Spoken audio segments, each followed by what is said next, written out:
The universe. Yeah. So YouTube. Seems like it should work. The universe. Oops. Okay. Here we go.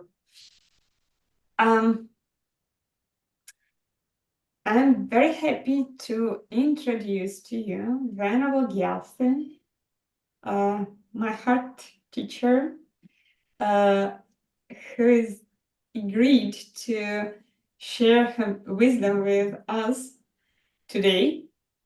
And with this, we are kind of continuing the course of lectures, of meetings, open talks with ordained people.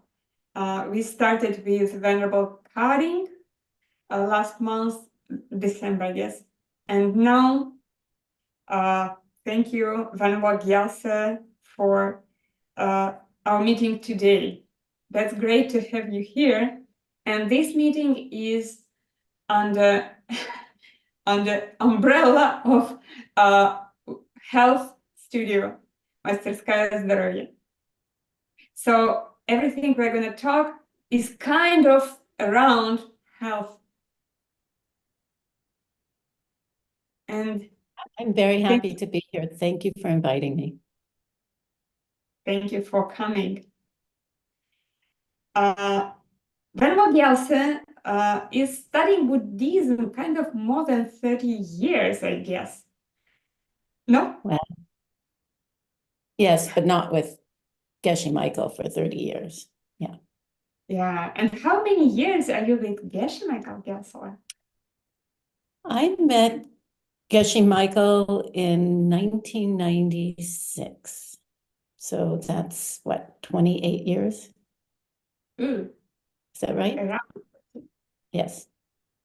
Around 30 years. Ooh. That's great. And so you first started somewhere else. You were looking for a way, for path. Seems like that. How did... I mean, I was in my 20s. And I don't know, I was always fascinated by Tibet, right? And I was always fascinated by Buddhism and interested in it. I first really got interested in it when I was about 16. But when I was in my mid-20s, I traveled to India and northern India and went and stayed in the community in exile there, the people who had moved to India. And I stayed there for a little while and went traveling. And then I came back and camped out in a tent at another little Tibetan Buddhist community for about a month or so. And so it interested me at that time. And even at that time, I thought, oh, I should get ordained. But I had a commitment to a man.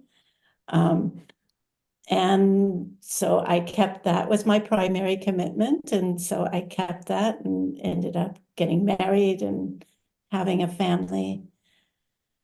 But there were problems in the family, in the relationship. And I tried this and I tried that and I tried this and I tried that, and things just weren't changing.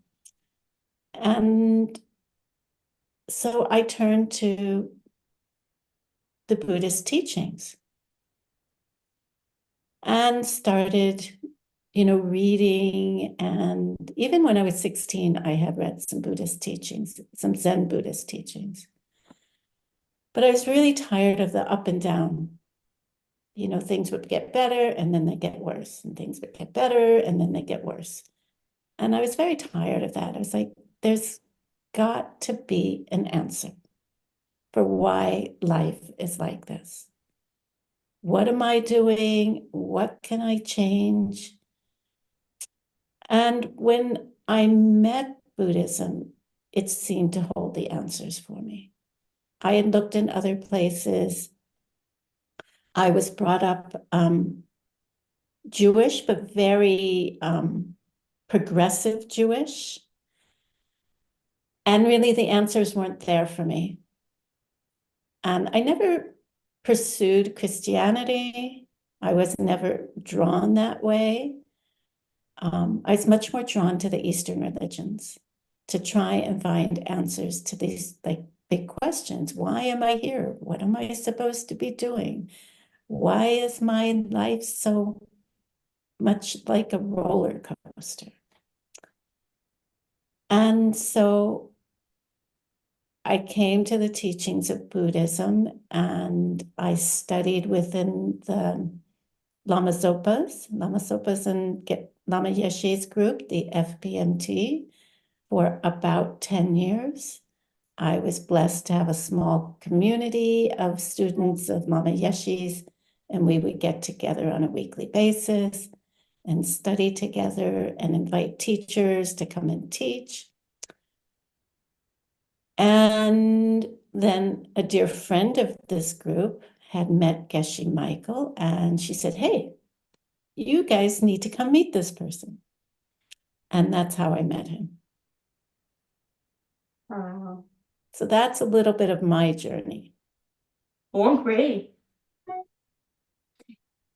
Okay, and what did change for you? Why did you decide to become a nun, to be ordained?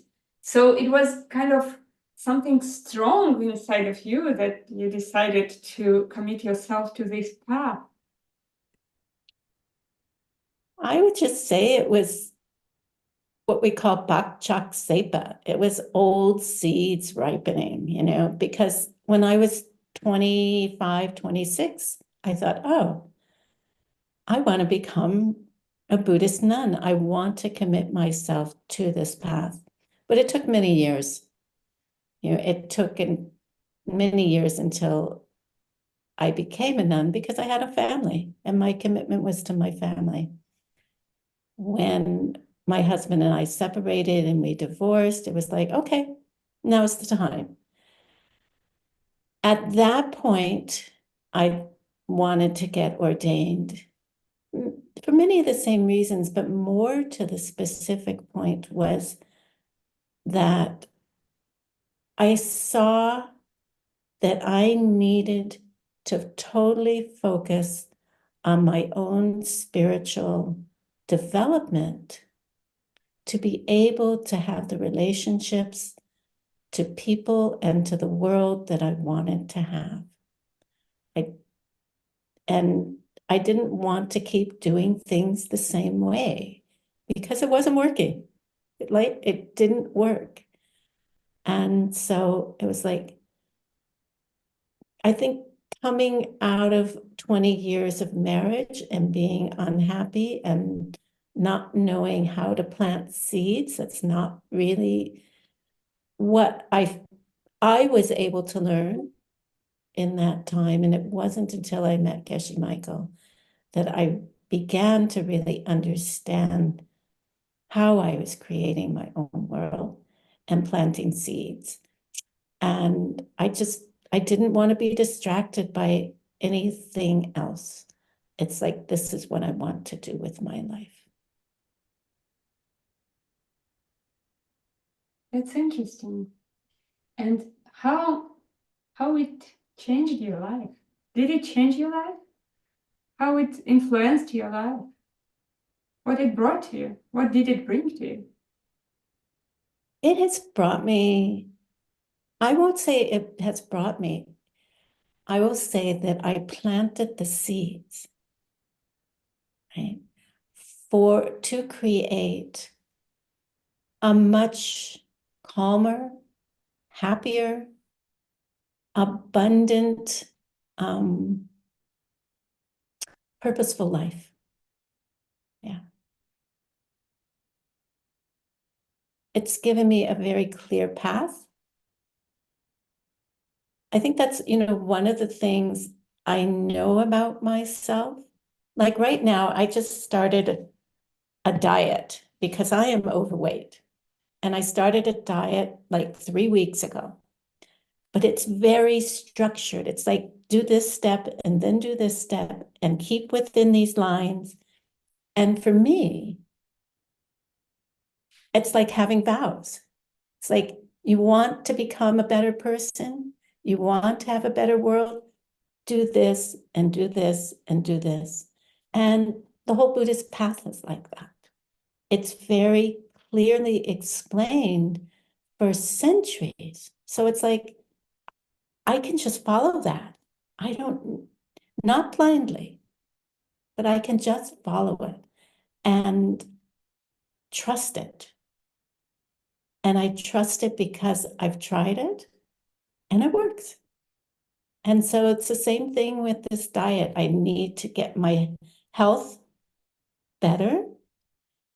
And one of the things that I really like about it is that you're interacting with other people. So you've got your karmic partners right there. You're meeting on Facebook and you're supporting each other. And so you're not isolated. And so I know I'm planting my seeds for myself and for others to be able to do what they want to do in this program. So for me, it's parallel with my Buddhist practice. It's like I have a whole place to plant seeds in others. So I'm going to be successful. They're going to be successful. We talk on the phone with each other. We have buddies. And it's very sweet, So it's having those guidelines to say, well, if you step over here, you're going to lose it. If you step over here, you're going to lose it. How about just following the plan and see what happens? And that's what having taken the vows has done for me. And as I said, I know that I need that because I have a wild monkey mind.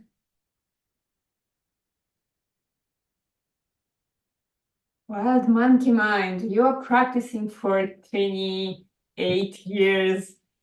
Probably you're It's just a drop in the bucket if we think about all the lives we have lived before.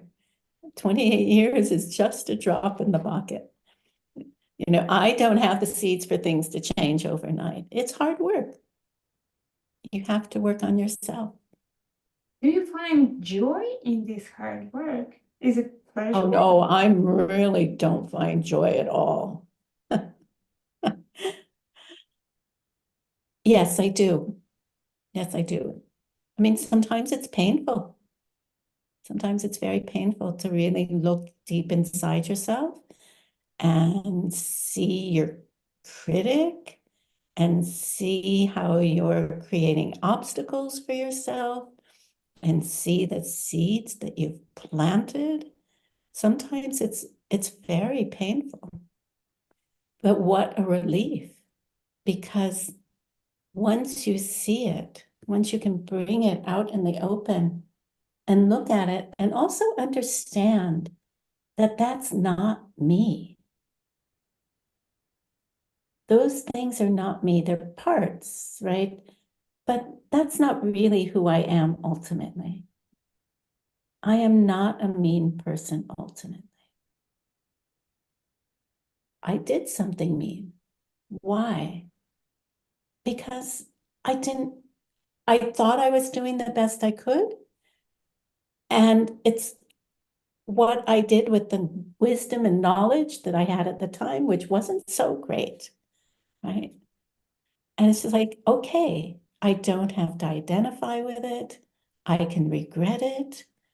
And I don't have to obsess on it. I can move on, right? And then there's the next thing. If we've lived for countless lives, there's always a next thing until you become enlightened, you know? And I know also that you have done 3-year retreat, 3 year, 3 months and 3 days, silent retreat at Diamond Mountain Retreat Center. And you built your own house there. 3 years of silent retreat. That's a lot. Could you share something about it with us, please?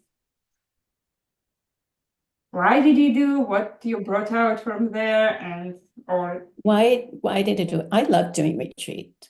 Let's just admit it. I love going into silence. Again, it's not always easy, but what you get out of it is incredibly powerful and life-changing. You know, it may be a big life-changing, it may be a small life-changing. But I don't think you can go into retreat, even for a week, without coming out being a different person. Unless you sit there and watch Netflix all week or something. So to begin with, I love retreat. I wanted the challenge of 3-year retreat. I wanted to be quite frank and honest, I wanted to have a really good shot at seeing emptiness directly. And it takes a lot of good seeds to go into the 3-year retreat. And you also create a lot of good seeds in 3-year retreat if your motivation is to go in so that you can serve the world in a better way, right? So what better way to serve the world than trying to become an enlightened being who can ultimately save others from their personal suffering, right? So for me,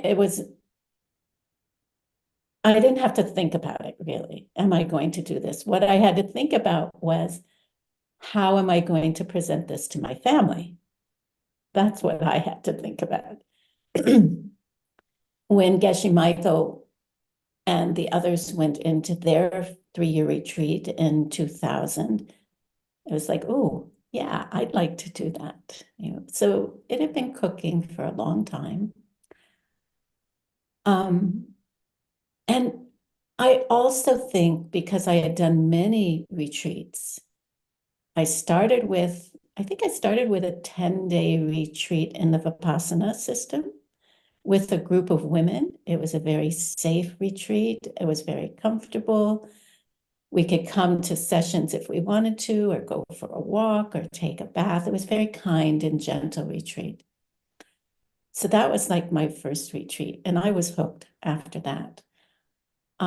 So I had done many week-long retreats or 10-day retreats, 3 weeks, 6 weeks, 3 months before embarking on a 3-year retreat. So I had a good amount of experience before going into 3-year retreat. And I can say I didn't see emptiness directly. I'm gonna sneeze, hold on. Excuse me.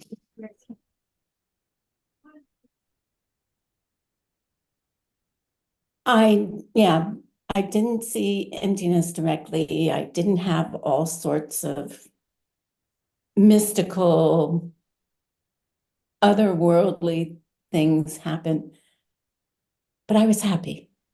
And I think that has to do with vows. If you're keeping an ethical way of life, if you're treating others kindly, if you're serving others, then you plant the seeds to be happier. And so I wasn't lonely. I'm very comfortable with myself. I had my dulcimer, which you can see hanging on the wall here with me. And sometimes I would sit in my rocking chair when I wasn't meditating in front of my wood fire and play music and sing songs to the, all the beings who were around me. So I was never lonely. I always felt like everyone I loved was with me. One of the things I learned in retreat, and it was something I didn't really understand when I went into retreat, was about surrender. When teachers say you have to surrender, or psychologists say you have to surrender, it's like, what does that mean? What does that really mean? Do I let go of this or that? And for me in retreat, what I learned is sometimes I would go to sit on the cushion and my mind would be all over the place. I wasn't able to bring it to focus on what I wanted to focus on. And it's like, okay, I would try and I'd be up against a wall here, but you can't go through a wall like that. I couldn't go over it. I couldn't go around it. And I would sit there being frustrated. And I was like, okay, this is not good seeds. These are not good seeds. Sitting here fighting with my mind. Get up, go and do something different and virtuous. Go and memorize something. Go and, just go and do something different that will help your mind to be more focused so you can sit and meditate and focus your mind the way you want to. So I learned to just surrender to that. And you have to be really careful with yourself because you can fool yourself. Because maybe you don't feel like sitting on your cushion, right? But you have a schedule. You go and sit on your cushion. Why is that? Because you're retraining your mind. And so when you have certain sessions, certain times you're eating, certain times you're walking, it frees up your mind from having to think about all those things. And it becomes habitual. And so when it gets to be time to go and sit on your cushion, your mind is ready. It's like, okay, it's cushion time. You go and sit on your cushion and you do your practice. Your mind has been made flexible and pliable. And also, you have to be flexible and pliable. And when you're coming up against obstacles, try and work with them. And if none of that is working, then I just surrendered. Okay, it's not working. Go do something else for 20 minutes. And it would usually be to memorize a prayer, like I memorized a prayer called Source of All My Good. And I would just walk in the area by my house, back and forth, memorizing this prayer. And then I'd have a drink of water and go back and sit down. And it usually worked. So for me, that was a big thing in retreat, was surrender. Learning how to work with the moment, not with what I wanted or what I thought should be happening, not with all those expectations, but really working with what is arising in the moment.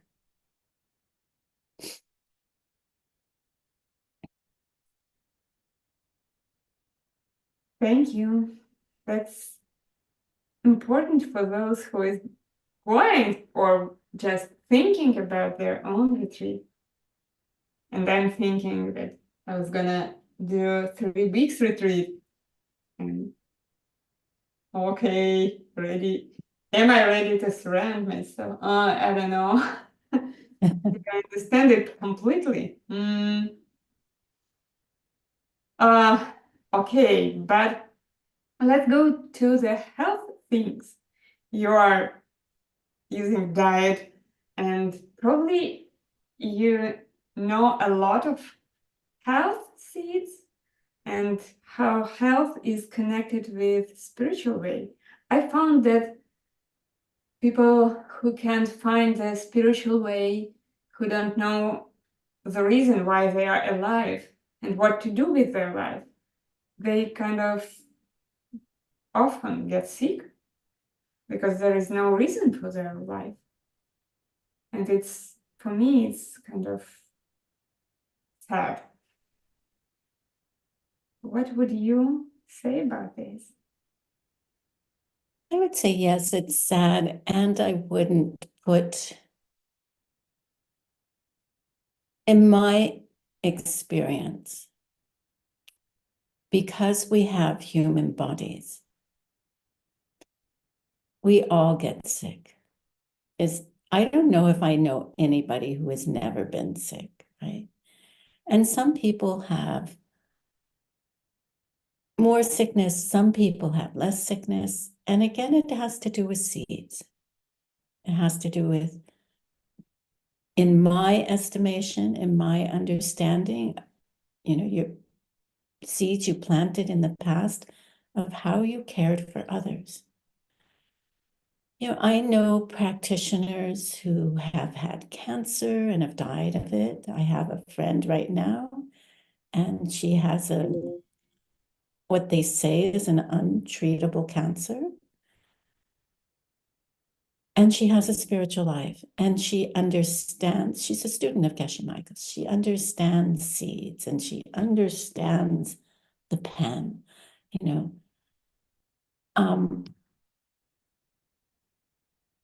I know that you and Ina have had incredible success with helping people to plant seeds, or at least Ina has, for people to go into remission. She has shared some of these stories with me. And I personally haven't had that experience yet. So it's like, I find it exciting and encouraging. How does health and living a spiritual or ethical life, how do they connect with each other?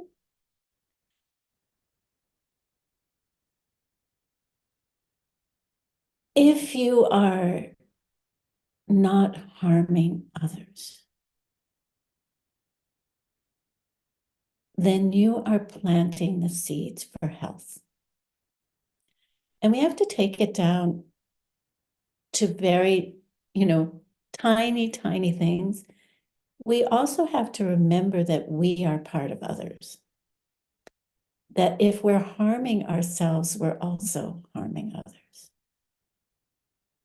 So, as a spiritual practitioner, as a teacher, it is highly important for me to have good health.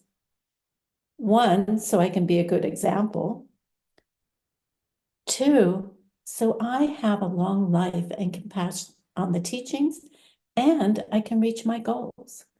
Because reaching that ultimate goal of becoming an enlightened being is being the most effective doctor to help people with their health. So for me, being healthy is the ultimate thing I can do for myself and others. Right? So, being on a diet is not about, for me, not about looking beautiful or skinny. It's about how it's affecting my physical body, how it's affecting my mind. And if I don't take care of myself, then I'm not taking care of others. And they're totally connected and intertwined. Does that answer your question? That's great answer, even more than my question. So to be able to take care of others, you have to be healthy. Well, if you're not healthy, can you take care of others? If you're tired and in pain and always, not able to do things and your mind is not clear and, there's a huge list, right? Can you serve others? You can. You can always do it in your mind, but there's like different levels, right? I want to be as present for as long as I possibly can in this human body, which I know, old age, sickness, and death, it's going to happen. I'm getting old. I got plenty of white hair. I will be 72 this year. It's like, how many more years do I have? I don't know, and it's imperative that I use those years well to serve other people. And so I have to take care of mine.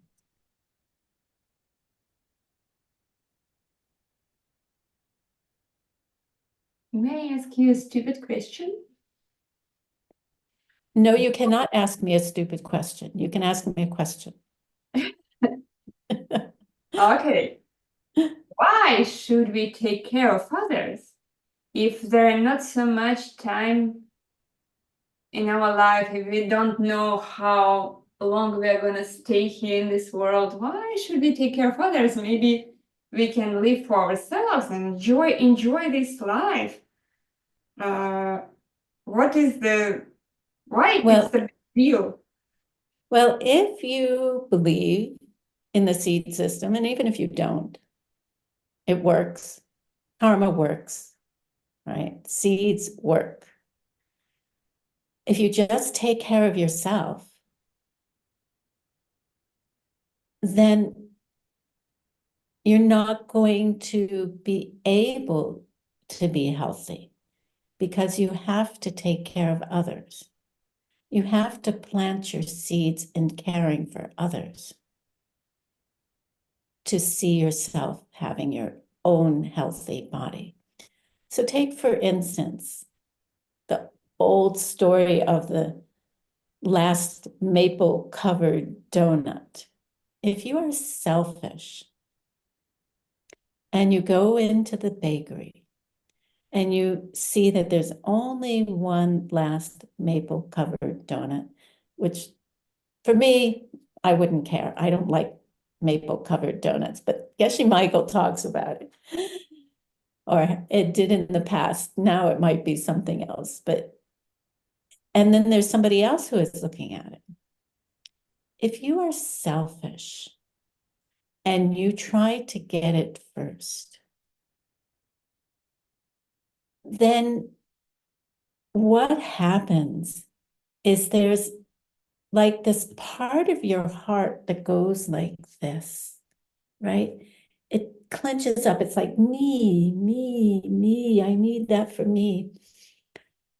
And when that happens, that plants a seed for disease, right? Disease, because you're not being easeful.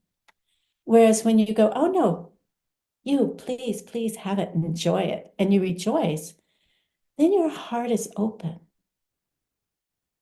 And on a physiological level, your energies then in your body can move so much more freely.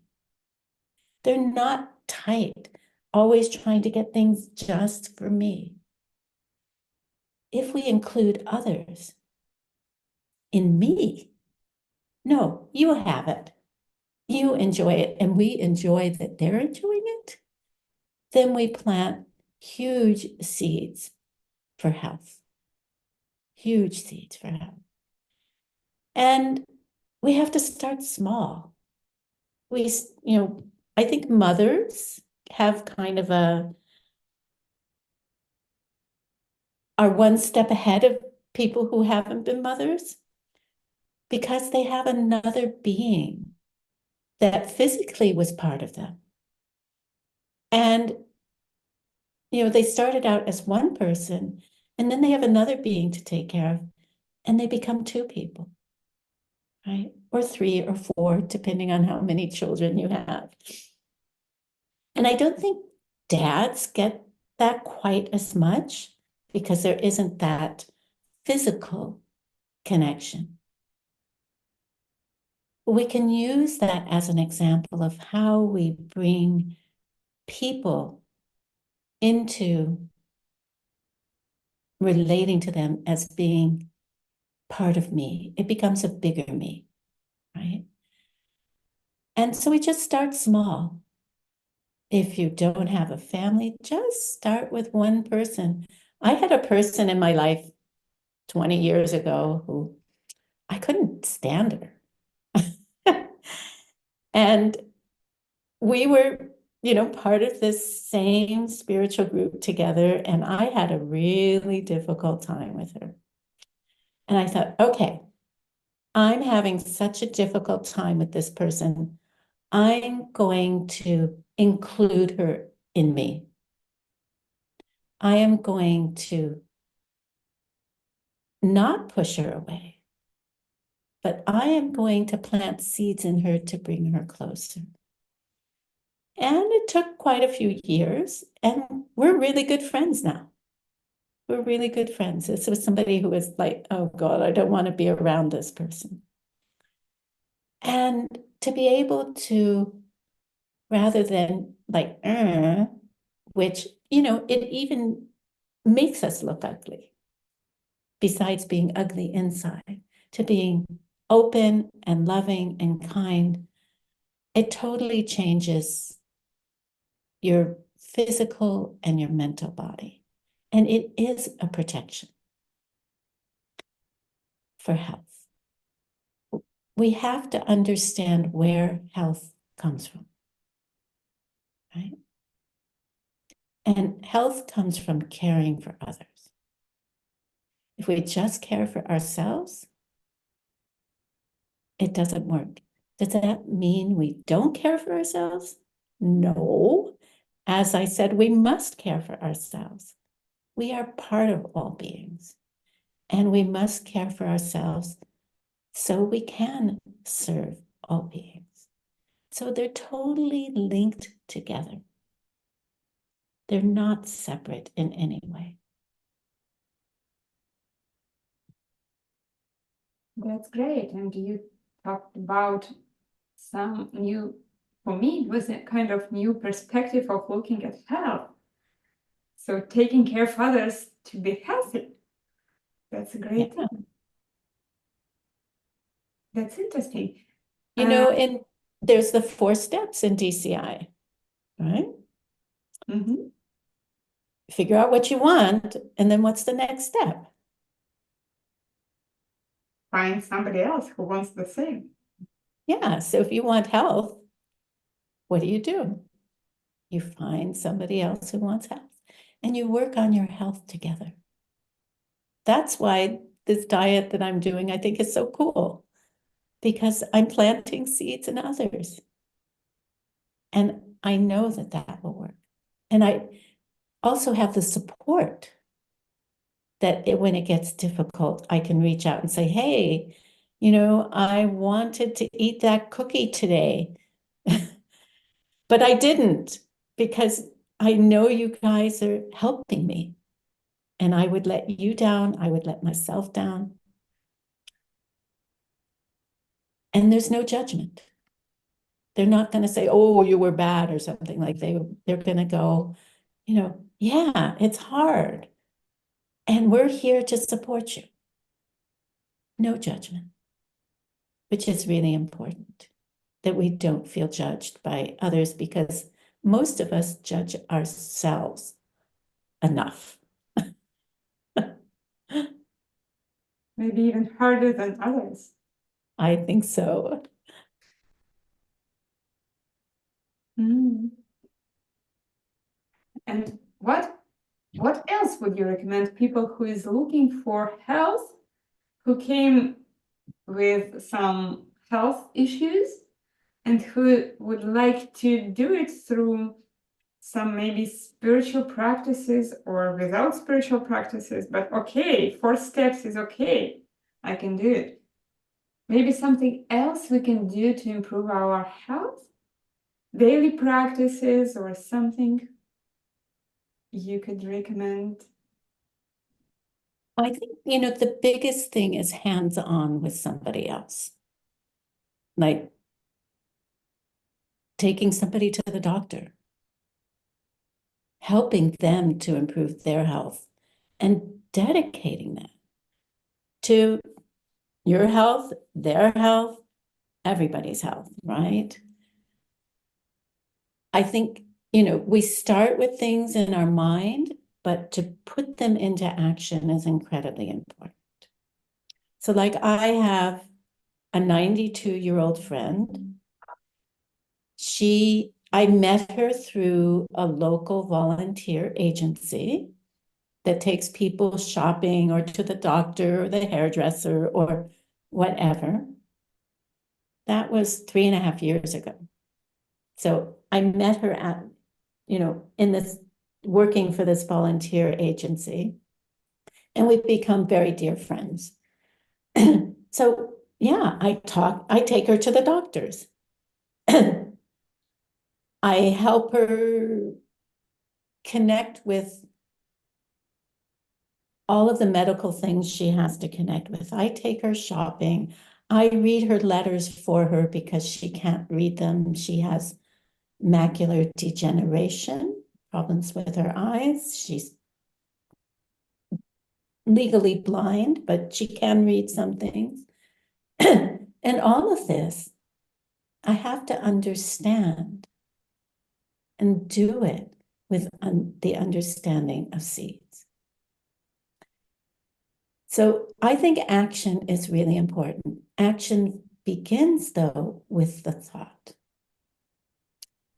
And I think as a daily practice, the practice of a Tonglen meditation, of giving and taking or taking and giving, right?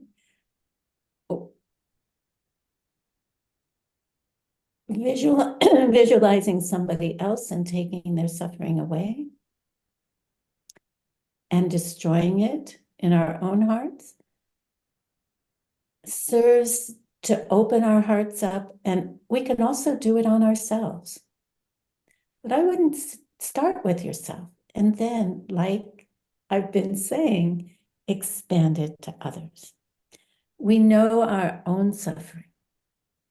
We're not alone in that. Everyone is suffering of something, right? And like just last night, I got something in email that I thought was really interesting about autoimmune diseases. So I sent it to a friend, who I thought might be interested in it. It's just little things like this. As you're taking care of others, thinking about who else could profit by this, then we make the whole world a happier and healthier place. So I would say doing Tonglen, and even when you're just walking around or working, when you see someone who's having a hard time, just in your own mind and heart, send prayers to them and think about, oh, I would like to take their suffering away. Just like going shopping and seeing a mom with a crying child. It's like, may everything be smooth. May the child stop crying. May they stop struggling. Having those wishes in your heart help to make you a healthier and happier person. And again, you have to start small. So you get used to it. So it becomes a habit. So when you go to the grocery store, you thank the person who is checking you out. They're getting paid, yes, but it's their life they're giving to you. So the other practice then would be having gratitude. Gratitude for what you have and gratitude for others. So you can just sit down and think about that, right? Think about the people in your life, the people you met during the day, and really thank them for all they have given you, because we don't live in the world alone. We are interacting with people all the time, and every one of them brings something to our lives and our world.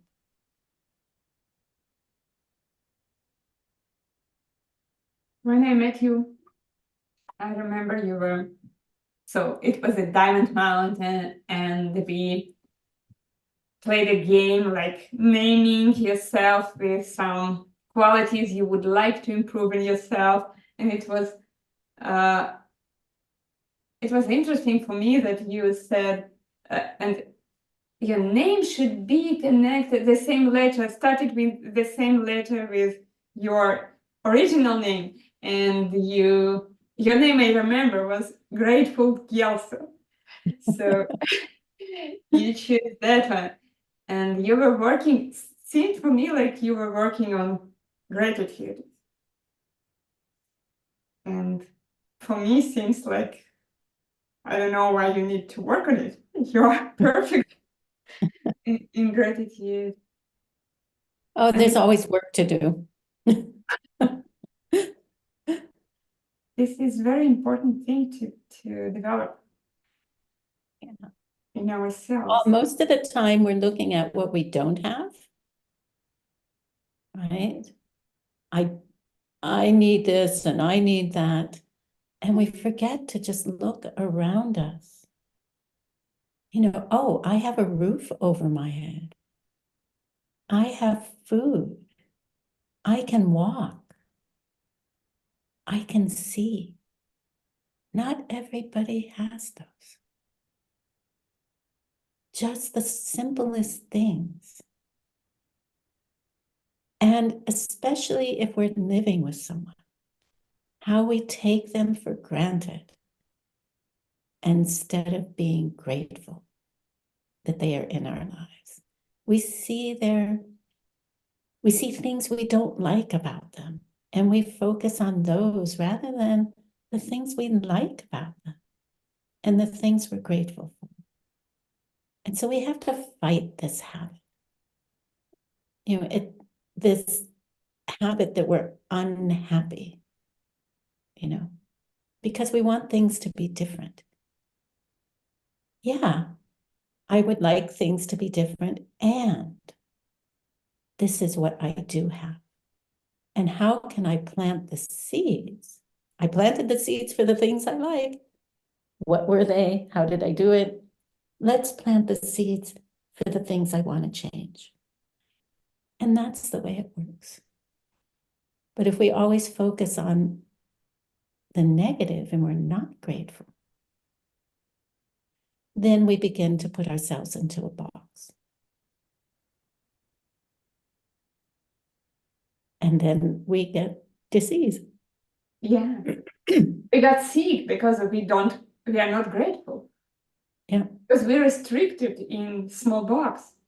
exactly. Yeah. That's great. One more thing about health. Be grateful for what you have. That's important thing. And it's, this is not easy work. It's not easy work. Anybody who's been doing it for a while, and even if you haven't done it for a while, there's challenges, things change, and all of a sudden, something that you thought was really solid in your life totally shifts. Like the person you loved, suddenly there's no love there anymore. Or the job you had was given to somebody else. right? How we work with that is how we create our world and our health. And it's hard because our immediate reactions are to, no, this is the way it's supposed to be. I don't want this change. Right? And, I'm not saying it's easy. It's work. And it is the most rewarding work. It is the most rewarding. You will find people who are doing this work, whether doesn't matter whether they're Buddhists or any spiritual practice that's named, you will become a brighter, happier person. And when you become a brighter, happier person, your health gets better, your brightness and happiness goes out into the world, and it makes other people brighter and happier, and it creates a much healthier world for all of us to live in. When you're angry, when you want something that somebody else has, you see what it happens.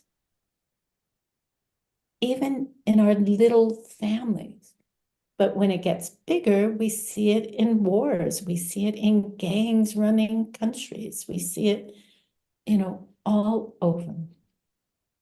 So really the one war that is a holy war is the battle inside ourselves to fight against our own negative seeds, our own, to fight against our wrong ways of looking at the world. It's an inner battle.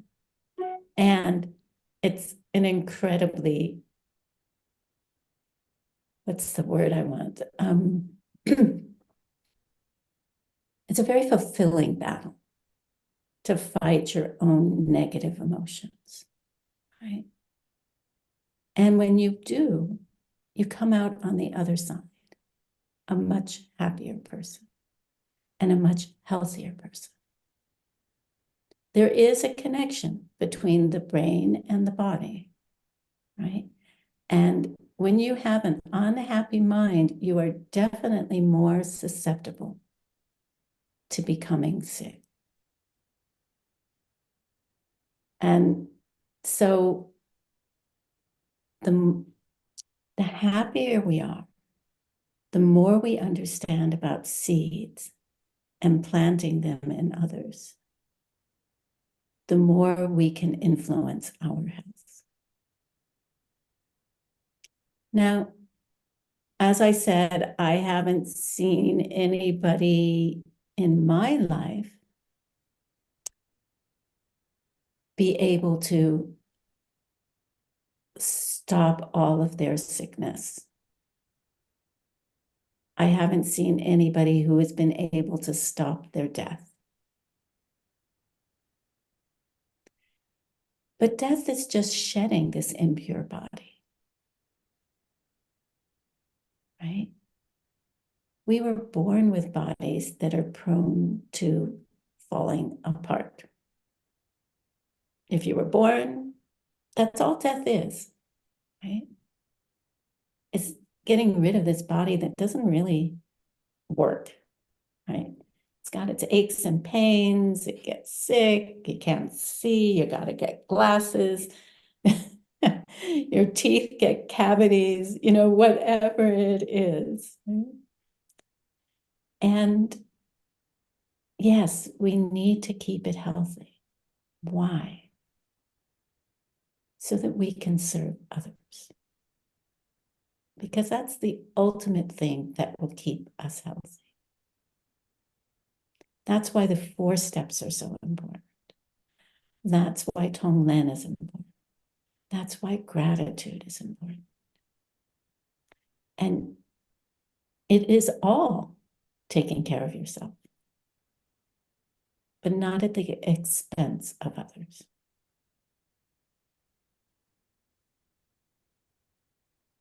If we already touched the this topic, I don't think we can go around it anyway. There are so many wars around us in this world now, and seems like it's connected, for me, it seems like it's connected with our negative emotions. Because I lived in Russia. Russia started war. I moved from Russia. I didn't want to be a part of that. And I moved to Israel.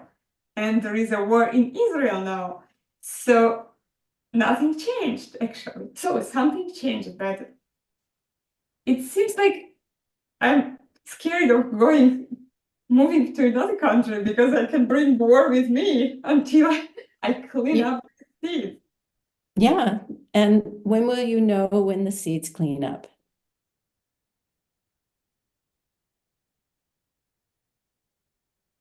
Probably when I see no wars around me. That's what I would think. And we're all seeing war around the world. And we have to look at the wars we're creating in our own lives, right?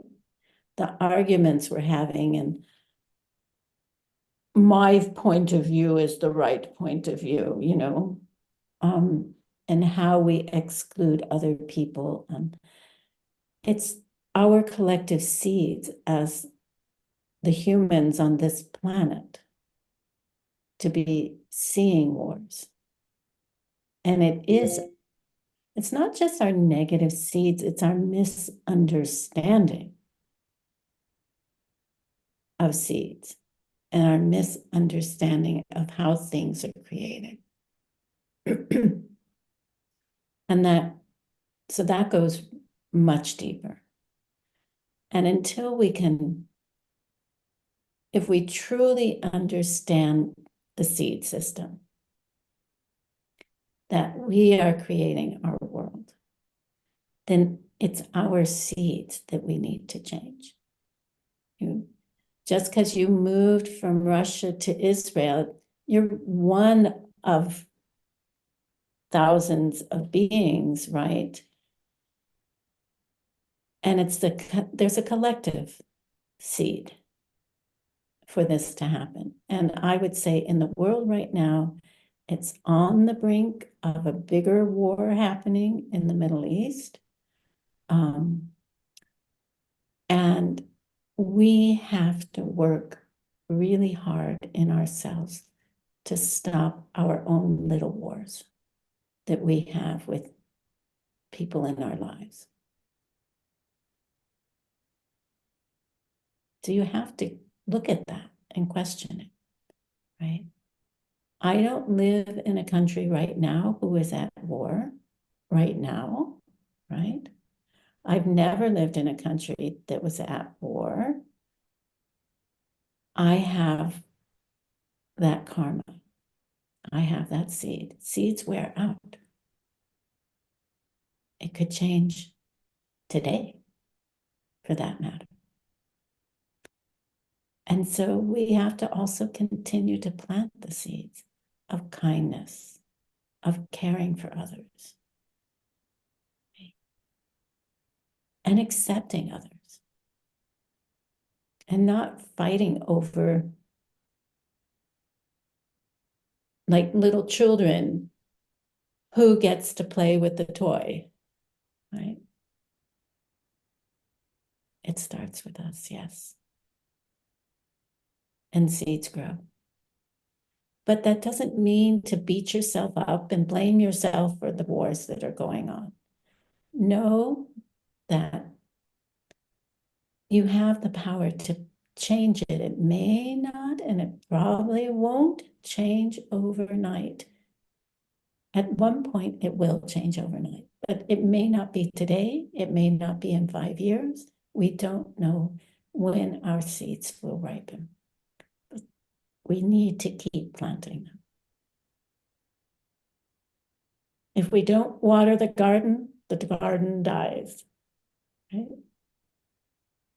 So we need to keep planting those seeds and watering them do your coffee meditation, do your rejoicing, be grateful. And as much as you can throughout the day, think of others, take care of others. What can you do for them? Oh, I'm going into town. Can I get your mail for you? That's one of mine. You're just little things. It only takes a few minutes. And it creates a better world and a healthier world. And if there's a healthier world, then we are healthier. And it means taking care of animals and plants. It means taking care of our whole ecosystem.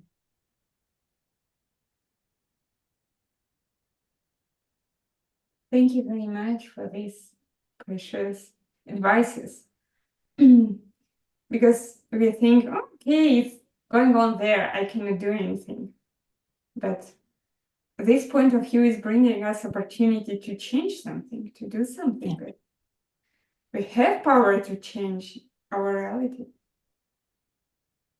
And I can see it in my life. Yeah, so I would say, those of you who are new to this, find someone who has been practicing the seed system for a while and ask them to help you and see if it works. You need to be your own scientist. Don't just accept what I'm saying or what Kadrin is saying. You need to be your own scientist. I could say, this stuff works, right? Because I've tried it. I'm still here because it works. If it didn't work, I wouldn't be here 30 years later. I would be looking for something else, right? I would be looking for something else. So it works. And so if you're new to this practice, reach out to others who have been working with it and ask them. And watch them, see if they change, see if they're less angry than when you first knew them, right? See if they're happier than when you first knew them. See if they are caring for others than when you first knew them. It doesn't take that long to watch. Maybe, a couple of weeks, something like that. You have to be a scientist yourself. Yeah, thank you. But you, for 30 years, almost 30 years, you are here. And I know you for, I don't know, 10 years? Less than 10 years. Since 2016, so 8 years.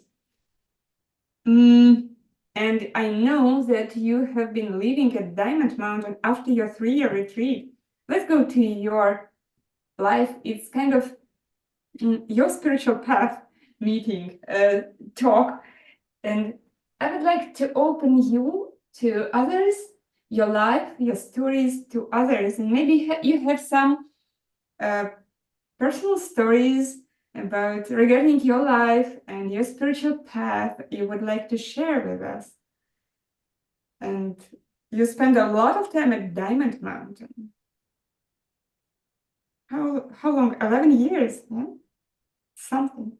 Well, there were 2 Diamond Mountains originally. Well, there was 1 Diamond Mountain originally.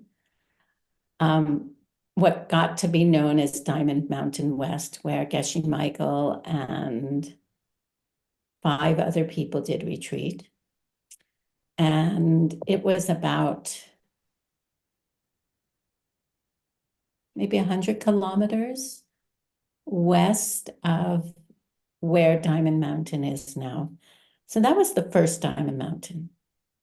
So all total, I was at Diamond Mountain West, and then what we call Diamond Mountain East, because there was a West, and then eventually became Diamond Mountain that all of you know, for about 20 years. I first started at Diamond Mountain West serving, Geshe Michael and the other retreaters, along with Venerable Jigme and Venerable Chuki, and Earl showed up at one point and came and served there, and many other people. That's where I met Venerable Cutting. She came during that time. She lived nearby and she heard about us, so she came. And we supported their 3-year retreat. So that was the beginning. And I was in the middle of a separation and a divorce. And it was wonderful to have somewhere to go to serve, rather than stay in my old home, which I was like, no, I don't want to be there. I don't want to be in this community at this time. And for me, it was a refuge. It was a shelter. And I got to serve my teacher. So that's where my service to Diamond Mountain started. And then we moved to the east and we started building a place to teach many, many different classes that we taught the ACI classes, we taught yoga, we taught the Heart Sutra, the Diamond Cutter Sutra, we taught Chinese medicine, and the Diamond Way teachings were all happening there. 150 people would show up on the weekends. And at first, we didn't have anything on the land. And the director was building his house, and we would have our classes in his house before we had the temple, which is now Venerable Cutting's house. We had our classes in there. There weren't 150 people at that time. It grew. So it was a very, very exciting time. And to be building something that was focused on creating a place to hold the teachings, right? And like recreating the big schools of ancient India or in China and Japan and Tibet, recreating that. That was the dream with Diamond Mountain. And it was incredibly exciting to be involved in that. And the heart connections, you talk about a spiritual practice, a spiritual community, and the heart connections that you have with people were incredibly uplifting, right? We were a family. We were all doing something together. We all had this project and we were all excited about it. And it was it's one of the best times of my life, I think. It really was. The building of Diamond Mountain and all of those classes that we had and watching it grow, and people would come, and we built the temple, right, which is there now, brick by ourselves. So if you're ever there, you can have some gratitude for all of those people who built those walls and the roof around you. And it was just a very exciting and fruitful time and very spiritually uplifting. And that points to how strong community can be and how strongly it can affect you. Because when you have community, just like I was saying with the diet, you have support. You're not in it alone, right? And that's why Zoom is so wonderful at this point. We can connect with each other across the world and support each other, right? And it's a spiritual community.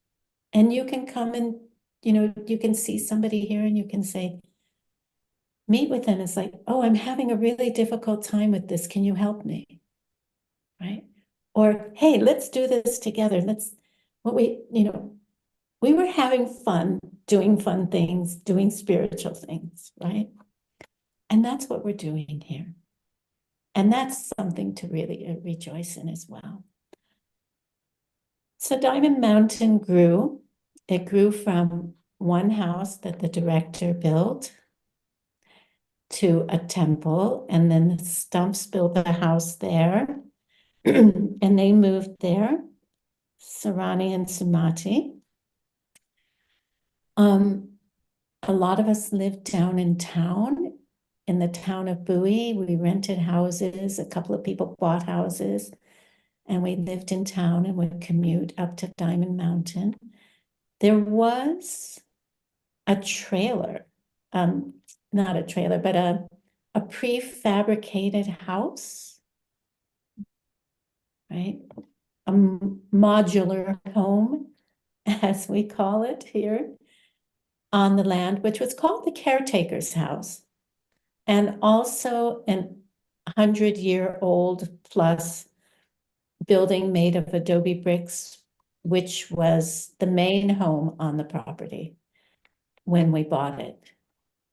That also became rooms for Geshe Michael to stay in, and we would have classes sometimes in there or on the lawn outside of it. And the caretaker's house became the home where Venerable Jigme lived, and Venerable Chuki, who were the two nuns, and they were the caretakers. They were the caretakers from the other retreat. So we did have those places, but everybody else who came either slept on somebody's couch or floor or stayed in tents. And as I said, we had about 150 people for the weekend teachings, which is when the Diamond Way teachings would happen. There were other classes during the week, and it was just, I guess when you have something that fun and exciting, it really feeds your spiritual practice, right? That's not to say that there weren't difficult times, right? It wasn't all peaches and roses. You know, there were difficult times. People had to deal with things, because it's life and we're human. And, or maybe we're not human, I don't know. Anyway, life comes in, and we all have our way to relate to things and to each other. And that also, you know, it's that work again that makes it worth it. I keep coming back to that. That's what a spiritual practice is, right? And a spiritual practice is about working with our likes and our dislikes, which we have. They're inborn, right? And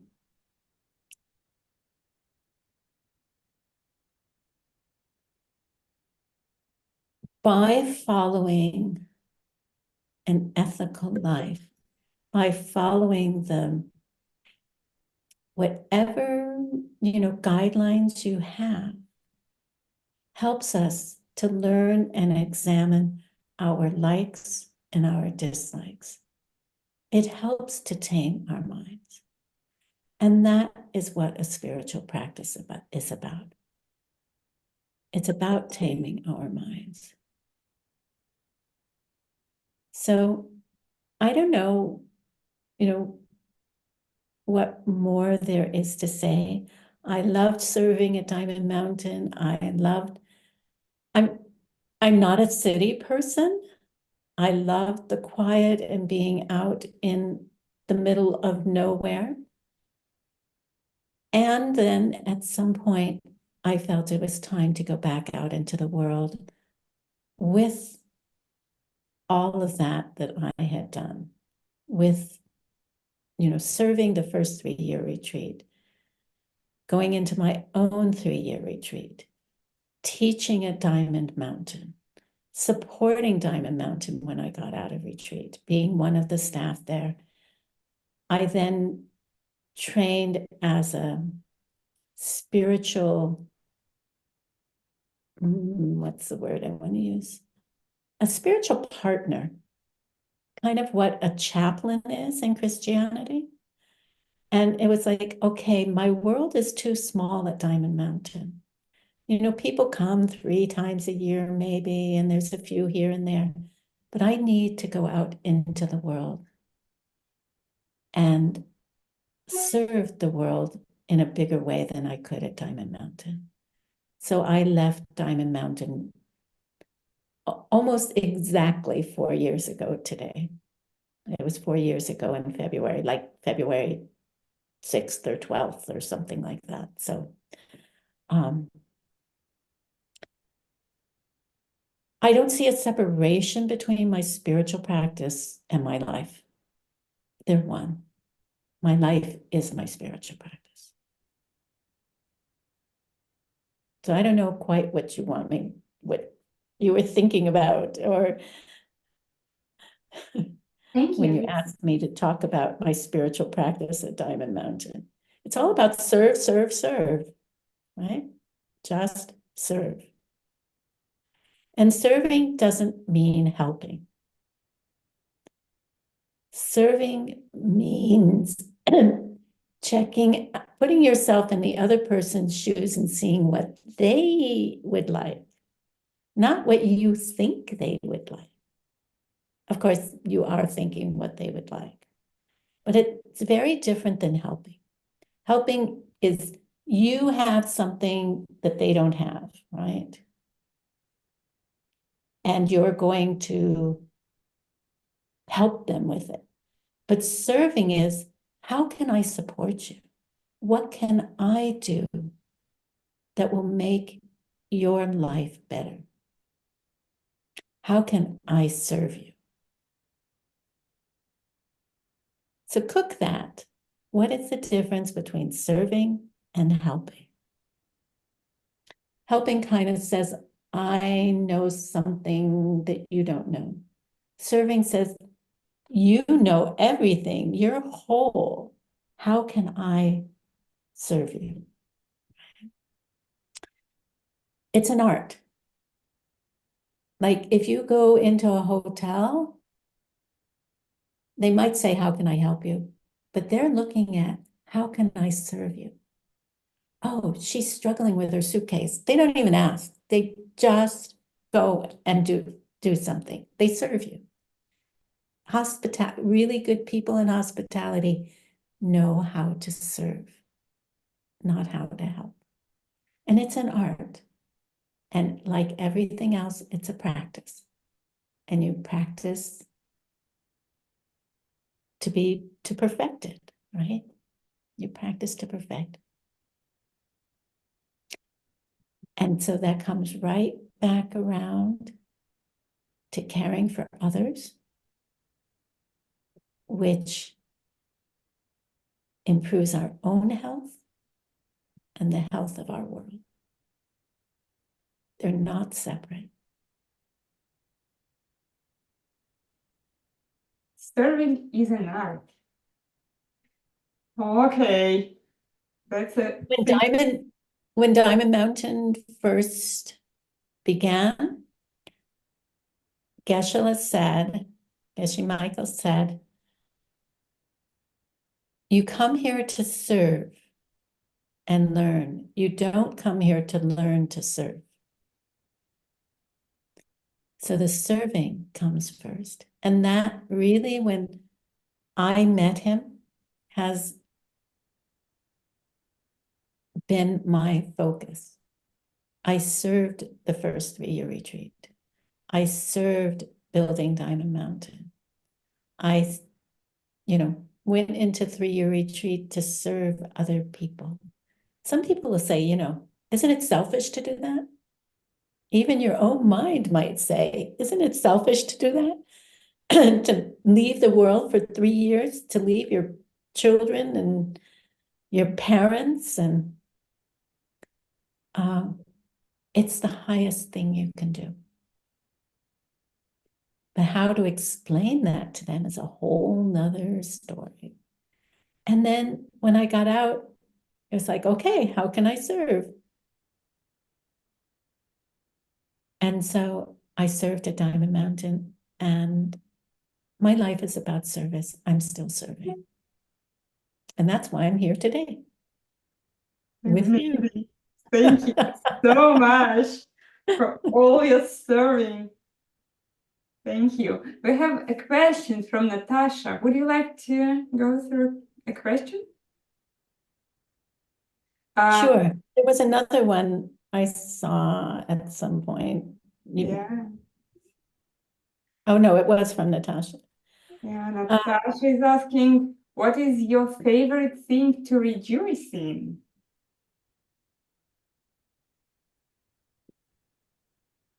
Do I have to have a favorite?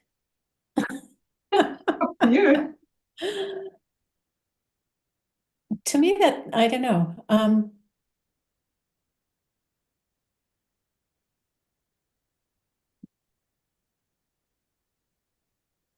Being alive, I don't have one, okay?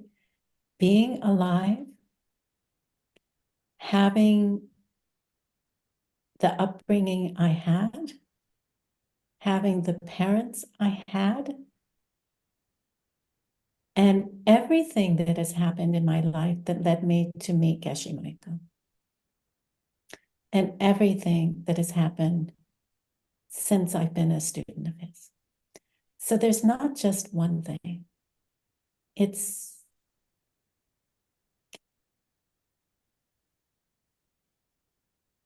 a whole thing.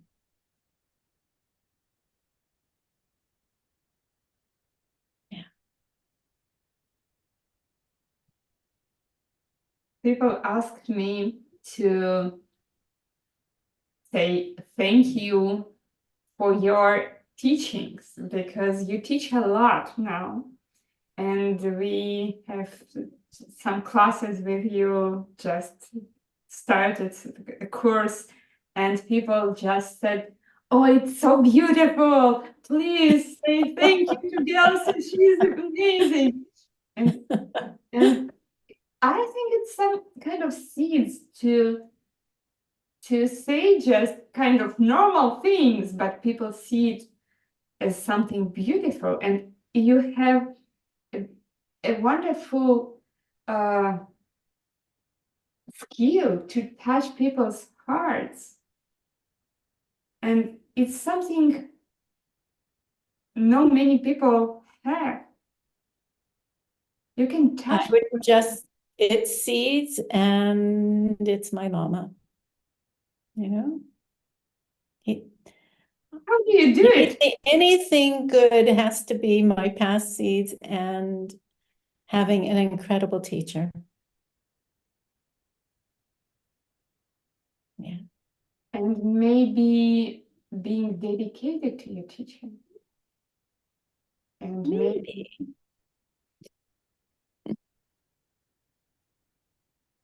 Thank you very much, dear Ghyalse, for these beautiful teachings. And seems like every your words is holy and you touch people's hearts.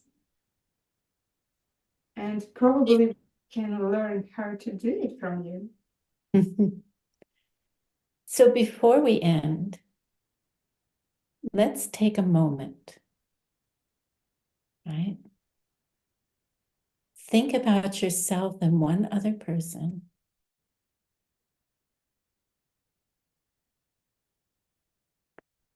And let's dedicate it. All of what we've talked about here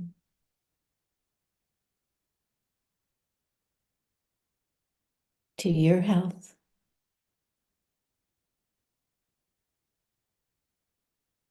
to the other person's health,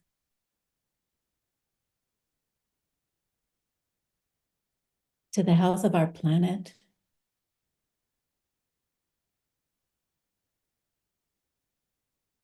to the health of all beings in every universe.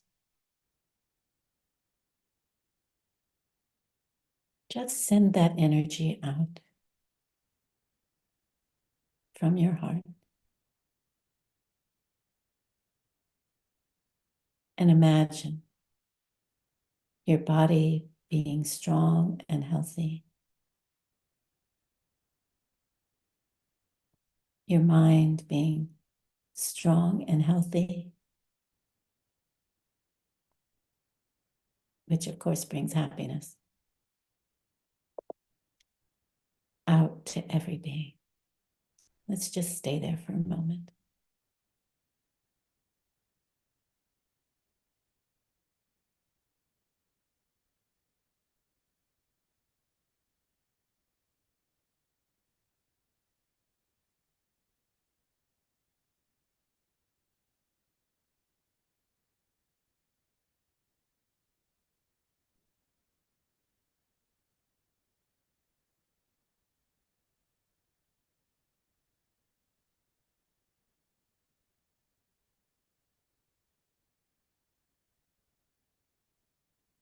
May you be happy.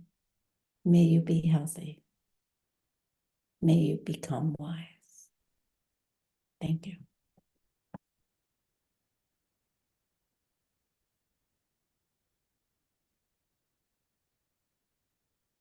This is so beautiful. Now you can see why I invited her, you see, guys? That's amazing. How can I hide it and not share it? It's impossible. Thank you very much, all the translators, all the tech people Yes. who support us, who made it possible. And of course, thank you so much, precious Ghyalse, who can touch everybody's hearts just with your slight words. Lovely to see you all of you here. That didn't come out right. And I would love to see you in person somewhere, someday. It would be lovely to meet you. And may you be well. Yeah. Thank you. Thank you for letting me share these things. Yeah, that's all. Thank you. And we are going to continue to do this kind of introduction of precious people, nuns, teachers, once a month to let you just look with a little bit one eye to the wonderful lives, wonderful stories, and spiritual path of these holy beings. Thank you, Ghyalse. Thank you. Stay tuned, guys. It's so nice. I see some people have their cameras on, and it's so nice to see familiar faces. Yeah, it would be great if you turn your camera on. Valeria, could you please delete this and just unpin us and put everybody on the screen? And could you? Oh, I see lots of friends here. Yeah. Could you turn on your camera on, please?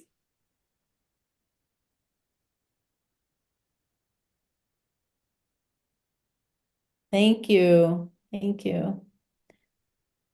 Thank you very much. And thank you. Hi, Anna. Hi, Ludmila. Hi, Andrea. Hi, Mila. Gina. Piling. Natasha. Lovely to see you. Thank you for turning your cameras on. Yeah. And hopefully I will see you soon. Come to Diamond Mountain. Hi, Maria. All righty. I will see you somewhere, sometime. Have a good rest of your week. And let's spread health and happiness. Hi, Roxana. Thank you, and come to Diamond Mountain for a lovely retreat. It's going to be a lovely retreat in April 11/24, I guess. You can come and meet Venerable Ghyalse in person. Use this great chance. Okay, my dears. See Thank you you, next time. everyone. Bye Thank bye. you, Ghyelse. Bye bye. Valera, your turn.